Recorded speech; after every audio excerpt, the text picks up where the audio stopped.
తన డాషింగ్ సినిమాలతో హీరోల ఇమేజ్ ని అమాంతం పెంచేసిన డైరెక్టర్ పూరి జగన్నాథ్ ప్రస్తుతం ఫ్లాపుల్లో ఉన్నాడని తెలిసిందే. అందుకే స్టార్ హీరోలెవరూ పూరితో సినిమా చేసేందుకు సిద్ధంగా లేరు. ప్రస్తుతం కుర్ర హీరోల మీద తన కాన్సంట్రేషన్ పెట్టిన పూరి ఫైనల్ గా ఎనర్జెటిక్ స్టార్ రామ్ తో సినిమా చేయాలని ఫిక్స్ అయ్యాడట. ఇప్పటికే ఇద్దరి మధ్య కథా చర్చలు కూడా జరిగాయని అంటున్నారు. సినిమా టైటిల్ స్టూపిడ్ అని పెట్టబోతున్నారట. ఇజం హిట్ అయితే పూరి లెక్కలు వేరేలా ఉండేవి.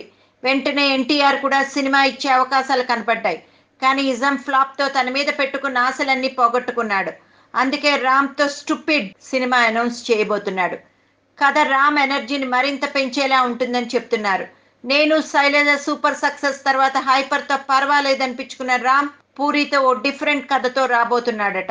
కుర్ర హీరోలో పక్క వరుస సక్సెస్లతో దూసుకెళ్తుంటే రామ్ మాత్రం కాస్త వెనకపడ్డాడు.